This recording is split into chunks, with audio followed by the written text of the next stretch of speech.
overspending by the United States Congress.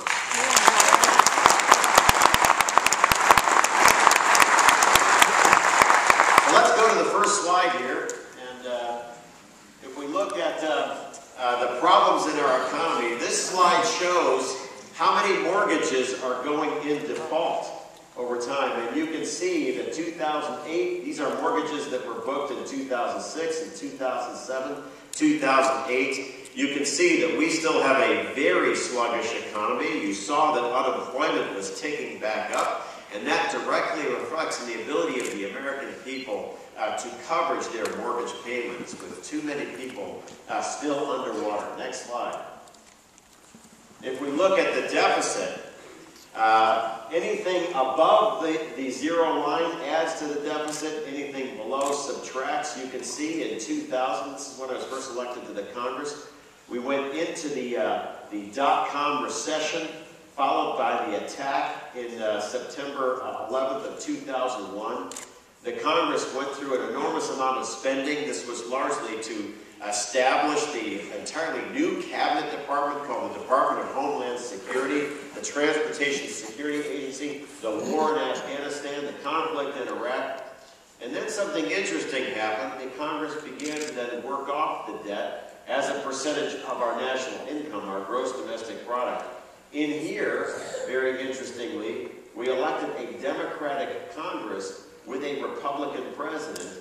And as you know, Americans generally prefer divided government, continued to work off the debt, and then an absolute explosion in debt, now numbering our deficits in trillions rather than in billions. When some people say that the deficits today are just as bad as the deficits of yore, certainly borrowing hundreds of billions of dollars is bad. But you can see, anybody see here when you compare the numbers, this is the size of the deficit, which is really beginning to cause tremendous angst, not just among fiscal conservatives, but among the chairman of the Federal Reserve Board and just about every major economist. Next slide. When you look at the other key measure of national success, economic growth, look here at the European countries. They tax their people at very high rates. For example, in France, taking almost 52% of the national income in tax revenue. You can see the other very high tax rates here. And look at their economic growth. In the last 10 years, the Italians have managed to expand their income by only 2.4%.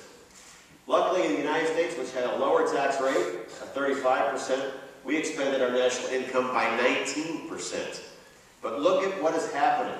We are approaching European-level styles of taxation. And what I worry about is that we would then have European-style low growth, if any growth. Next slide. This is a very complicated chart. It shows the U.S. economy, number one, the Chinese economy now becoming number two. And according to Goldman Sachs, they pass us in 2027.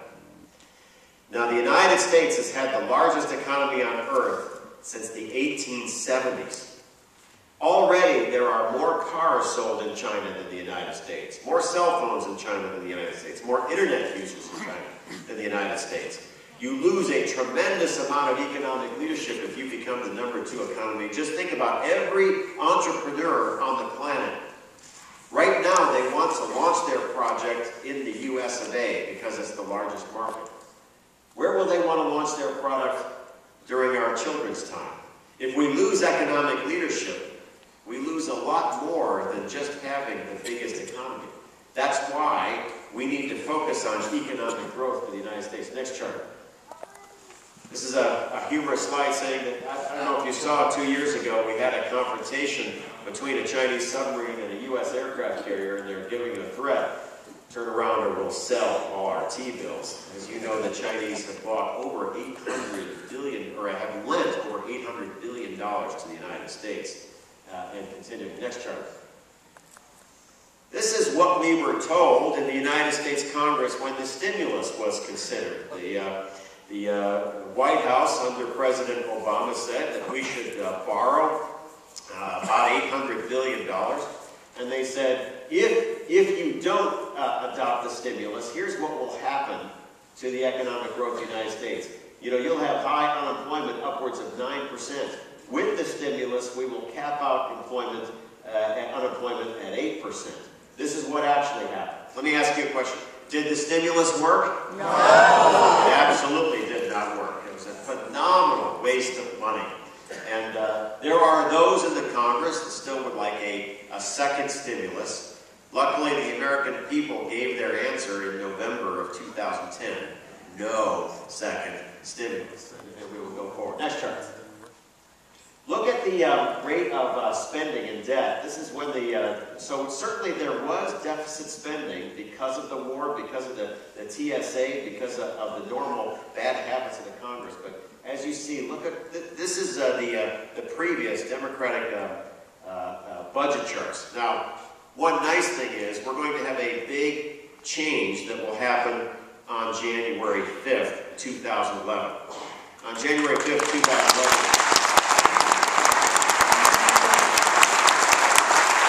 January 5th, 2011, a citizen of Illinois named Randy Holcren will take the oath of office.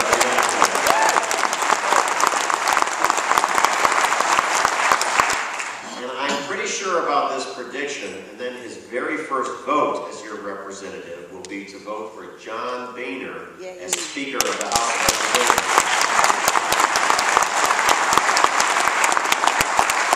So the days of Speaker Pelosi will be over.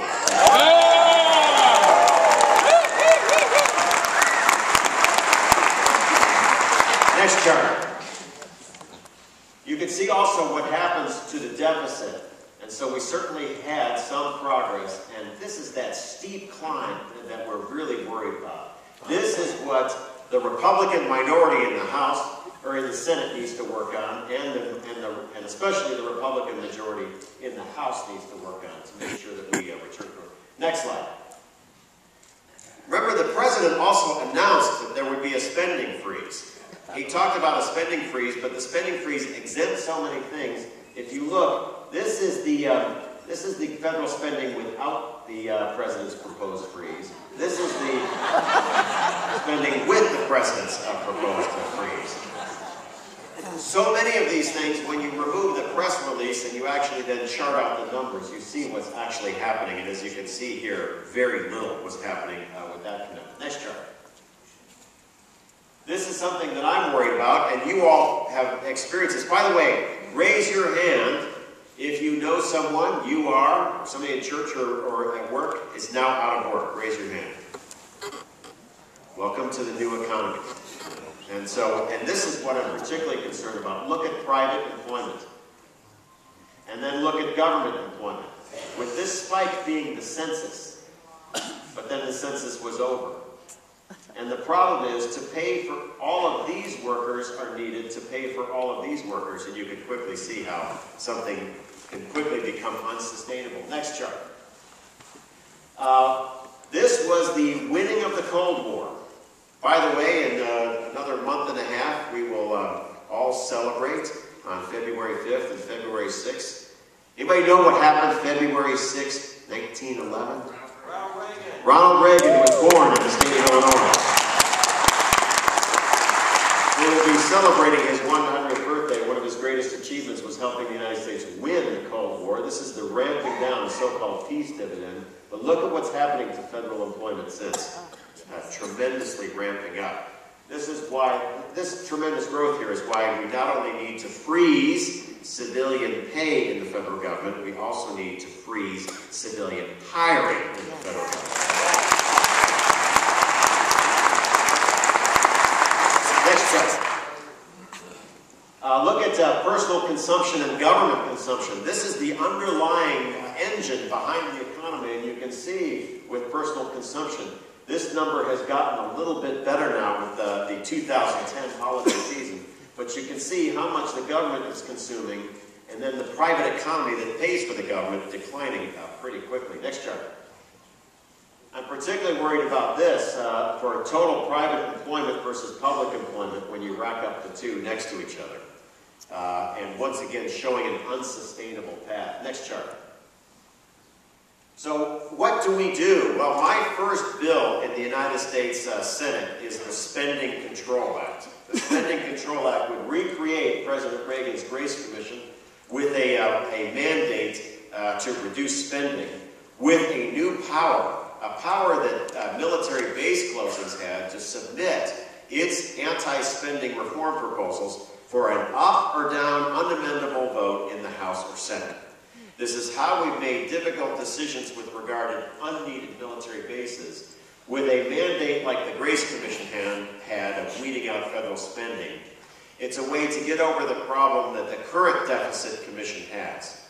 You all saw the recommendations of the current Deficit Commission, but because it was established by executive order and without legislation, it has no power to submit a proposal to the Congress for an up or down vote.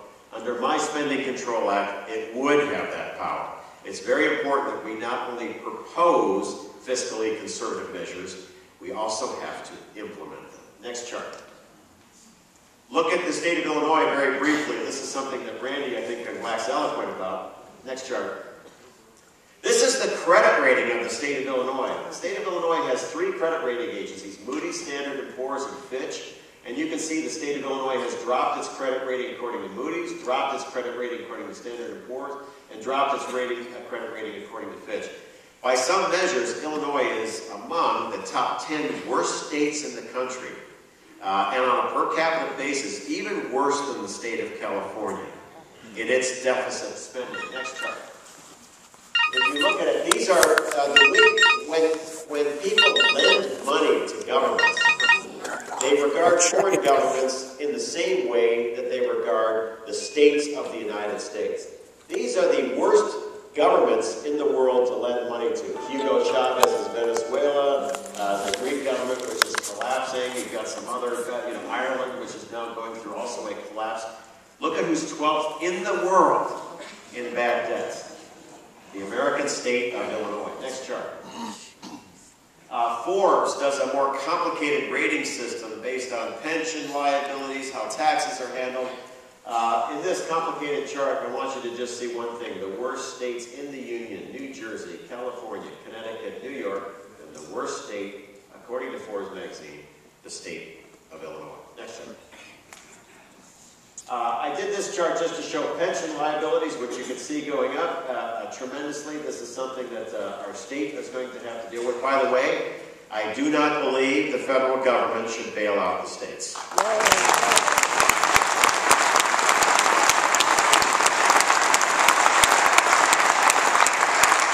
Next chart. This is a complicated chart that was published in the Tribune, and I couldn't break this out. I just wanted you to show one thing, which is right here. In the last year, the state of Illinois, financially, if you look at it, is basically a corporation of a little under 40,000 employees with operations totaling a little over $50 billion. Now, normally, for an operation that size, they would have unpaid bills at any one time of about $1 billion. But in the last year, that has shot up to over $5 billion, as Illinois has started to slow down, even paying bills that were due. Next chart. I don't want to end, though, on a bad point. I want to end on some optimism. We think about our grandparents and what they went through in the Great Depression. Think about your grandmother and grandfather standing at State in Madison in Chicago, looking at the world in 1932. Pretty tough. A quarter of all Americans out of work. The Japanese running wild in Asia. The Germans running wild in Europe. Then think about how they felt about the world 20 years later in 1952. The U.S. victorious in both Asia and Europe. An unprecedented expansion of the economy and human freedom. That's why they're called the greatest generation. Now, think about, I'm 51 years old. I remember the late 70s. Think about how you and I thought about our country. The major pundits said that our best days were behind us, that America was a declining power, that we had to go through limits. Then think about how you thought about our country, not in 1979, but in 1989. The Berlin Wall was coming down. America was back, once again, the preeminent economy. These tremendous debts that we built up for World War II, both in the United Kingdom and in the United States, good leaders, good fiscally conservative leaders, we worked off that debt throughout the 1950s and restored financial strength to our country, despite one of the heaviest tests that ever faced our country. Next chart. If you, Neil Ferguson put together how we did it. In the United Kingdom, they had to reduce their debt by 212%. They did it mainly through inflation, but also through economic growth. We did it both through inflation and economic growth, working off that debt. This has been done before. And think about how strong the United States became in the 1950s. Next chart.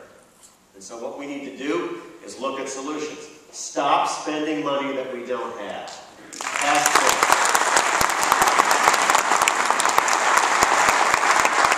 the balanced budget amendment to the Constitution. And by the way, we should be bipartisan here, like Paul Simon's balanced budget amendment to the Constitution. It's a very good one. Enact the line item veto.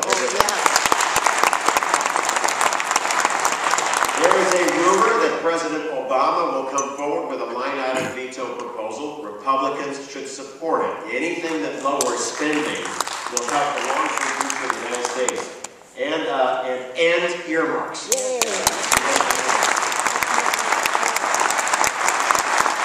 know what? You got to keep going. Next slide.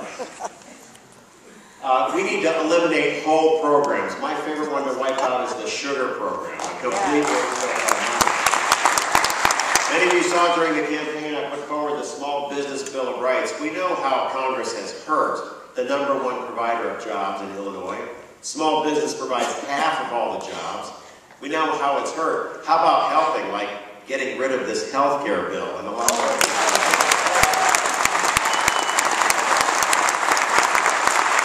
prioritize heavy infrastructure. I'm a big fan, for example, of the O'Hare Modernization Project to make sure that the largest, busiest airport in the world remains right here in the heartland in Illinois.